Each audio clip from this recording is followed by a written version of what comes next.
Hi friends, ಇದು day 43 of 75. Morning ಎದ್ದು fresh ಆಗಿ ವಾರ್ಮ್ ವಾಟರ್ ಕುಡಿದು ಎಕ್ಸಸೈಸ್ ಮಾಡೋದಕ್ಕೆ ಸ್ಟಾರ್ಟ್ ಮಾಡಿದೆ. ಬೆಳಗ್ಗೆ ಎದ್ದು ವಾಕ್ ಹೋಗಲಿಲ್ಲ, ಎಕ್ಸಸೈಸ್ ಮಾಡಿದೆ.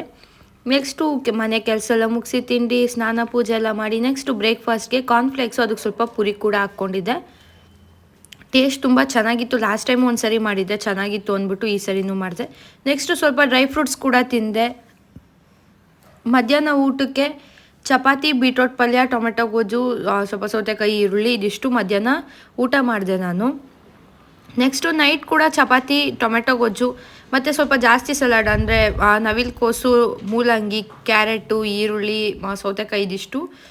ನಾನು ಇವತ್ತು ಮಾರ್ನಿಂಗ್ ವಾಕ್ ಹೋಗಲಿಲ್ಲ, ಬಿಕಾಸ್ ನೆನ್ನೆ ಹೋಗಿದ್ರಿಂದ ಸ್ವಲ್ಪ ಕೋಲ್ಡ್ ಆಲ್ರೆಡಿ ಅದು ಜಾಸ್ತಿ ಆಗಿತ್ತು. ನೆನ್ನೆ ಬೇಗ ಹೋಗಿದ್ರಿಂದ ಮತ್ತು ನನ್ನಿಂದ ನನ್ನ ಮಗನಿಗೂ ಆಗುತ್ತೆ, ಅವ್ನು ನನ್ನ ಜೊತೆನೇ ಇರ್ತಾನೆ ಅನ್ನೋದ್ರಿಂದ ನಾನು ಮಾರ್ನಿಂಗ್ ಹೋಗಲಿಲ್ಲ, ಈವ್ನಿಂಗ್ ಹೋದೆ. ನಾಳೆ ಆಗುತ್ತಾ ನೋಡ್ಬೇಕು ಹೋಗೋದಕ್ಕೆ. ನೆಕ್ಸ್ಟು ಬಿಸಿನೀರು ಕುಡಿದು ಬುಕ್ ಓದಿ ನಾನು ಏನೇನು ಮಾಡಿ